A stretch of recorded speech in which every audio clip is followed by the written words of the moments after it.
knowing that it was killing me on a spiritual level. I heard the voice saying, demons inside you, how you think your future kids will look at you. Hey YouTube, I'm Tevin, but you guys can call me T. Sorry if I sound away, I'm kind of sick right now, but you know, the work must go on. Need to show up every day. To get exceptional result, you have to do exceptional work. A few years ago, I was a insecure idiot of a child, or insecure man-child basically.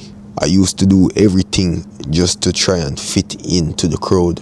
You know, I didn't want to stand out too much, but I didn't want to fade in the background too much. I wanted to be known and seen, but not too much. I took up smoking darts. I took up smoking weed. I took up drinking every day. I became an alcoholic. And smoking darts still affect me because I still feel the feelings of smoking. I still want to smoke darts even though I haven't smoked in so long. I still remember how it feels to smoke weed. One of the reasons why I don't smoke weed anymore is because I'm afraid of my open mind. Like all of the stuff I know, the spiritual stuff and the mental stuff and whichever, I'm like afraid I might smoke and you know, this and that. I used to watch porn, masturbate every day. I do all of that stuff. And if you're a person who does all of that, if when I said all of those things, you came to mind, you need to change, bro. At some point, you need to change. I was comfortable. You're comfortable. At some point in time, you need to give up all of those. And the best time to do it was 10 years ago. And the second best time is now. Because you can't remain comfortable all the day of your life. You can't keep doing stuff that's killing you slowly. You see stuff like porn and masturbation, those destroy your physical body. That destroy your mental body. Your mind. And it destroys your spirit. Because lust is a very dangerous thing. And I used to brag about that. I used to go around being like, oh, you know, my 7th sin is lust. This, that. And me basically glorifying it. Knowing that it was killing me on a spiritual level. Yo, like, genuinely, the person who I am now hate porn and masturbation, bro. And I used to do that shit for years. It just, those things, like, on a different level, it destroys you. And don't get me started on cigarette. Like I used to smoke every day. Like my breakfast used to be a dart. I would go to bed so late after drinking because I would drink so much. I remember a few times I would drink at work because I work at a restaurant. I used to work at a restaurant back then. I would drink so much after my shift. Go home with my head spinning basically. Act like I was okay, act normally basically. Sleep, wake up late, repeat the same cycle. Wouldn't eat in the morning. My first snack would be a cigarette. I remember starting off at 1 cigarette. I used to borrow cigarette, then it went to 2 with me still borrowing, and then it went up to 3 with me buying my own packs. Then it went up to 5 and 6. I think when I finally stopped smoking cigarette, it was 6 a day. It didn't matter what cigarette I was smoking.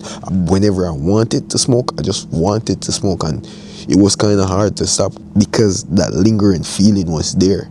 And now it still hits me sometimes. Weed, I never liked the feeling of being high, but to fit in, I do it. I remember one night there was this workplace party, and I went over to one of my co-workers' place, and his roommate basically said, yo, hit the bong. Never tried a bong before.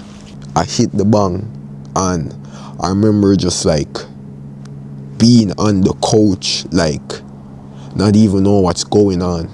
I'm paranoid, I'm freaking out, but at the same time I'm like, I'm mellow, I can't do anything. I'm just there. I'm freaking out, my heartbeat's racing, my blood's pumping, my mind's all over the place, but I can't do anything because this is a different level of high. I remember the first time taking an edible. I remember the morning after I woke up, after I freaked out in the night, and the morning I woke up, I had a panic attack. And that, the way how I felt from the panic attack scarred me to this day. Yeah, no, it doesn't. I don't think of it at the same, but in that moment, I was genuinely scared for my life. I heard knocking sound in my ears, coming from my ears. I heard voice saying close the door. I heard voice saying open the door. I heard voice saying demons inside you. I heard voice saying no, it's trying to get inside you.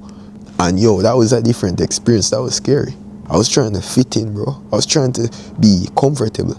I live with parents. All I had to do was go to work, get money for myself. They were cooking food. They were paying bills. I didn't have to do anything else. I was comfortable. But I know I needed to change. I remember after I started smoking, I was thinking about me getting my car. I've seen some of these people how their cars are. Their cars are messy, dirty, and they have packs of cigarettes in it. And I was just thinking about me. I'm like, okay, I would have a pack of cigarettes in my car, because that was the mindset I had back then. That was the identity. That was my identity back then. I used to smoke. My future involved smoking in it. All I wanted to do was smoke, drink, speak about sex, masturbate, have sex, watch porn. Pretty much that's it. But deep down, I know I was wasting my talent. Deep down, I knew I could have become better. I know I was wasting away. And if you're a person like me, or you're a person who I was, and if you're a person like who I was, you need to change. You need to become better. You need to adopt new habits, because you can't live like this forever, bro. If you're living in your mom's basement, eventually she's gonna kick you out.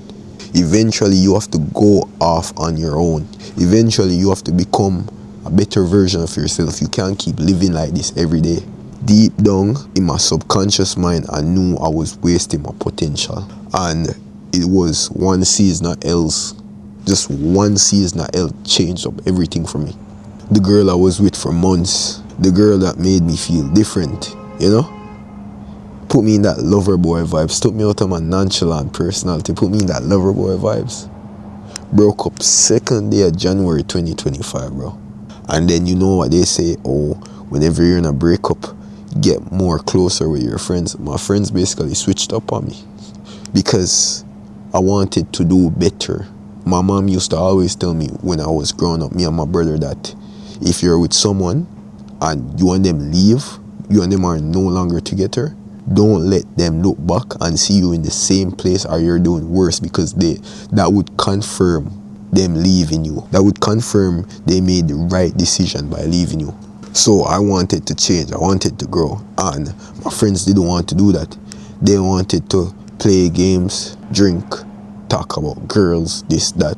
You know, talk about girls we would never get to sleep with. Girls from high school. Because, you know, when I moved from Jamaica, most of my friends were in different parts of the world, so we kept connected by phones. Like, we would talk about girls we would never get to sleep with, bro. And I know they have it that I switched up, but I couldn't have remained the same. I couldn't have remained comfortable in the skin that I was in. I couldn't have gotten up late every day, go to work, drink, smoke, come back and do the same thing over and over, bro. I was trying to be better. I decided that, yo, I'ma change for good. And I did change.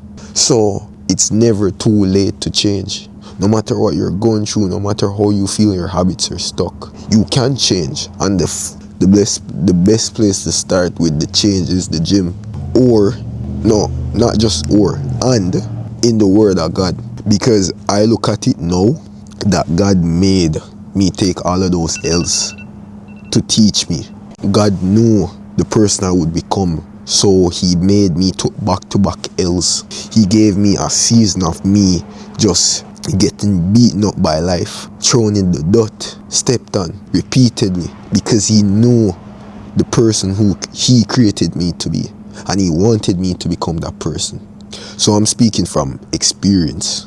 It's never too late to change, no matter how bad you are. Because, yo, if I go into certain things I was doing back then, and the person who I am now is a way different person, I'm wondering where that old version of me went.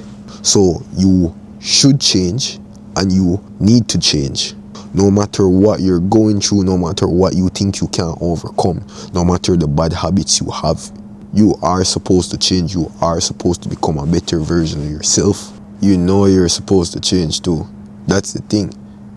You can't run away from it forever. If you have kids, bro, and you're doing the same set of things, how you think your kids looking at you? And if you don't have kids, how you think your future kids will look at you? Because if I have kids and they saw the version of me who I was, they would be disappointed. If my mom knew all of the stuff I did, she would be disappointed. So it's never too late to change, bro. Start making yourself a priority. Stop doing destructive habits that's killing you slowly. Start building yourself, and in a few months you'll see where you go. Now imagine a year of hustling, imagine a year of just becoming better, doing things to make you better. But yo, that's the video for the day. Peace.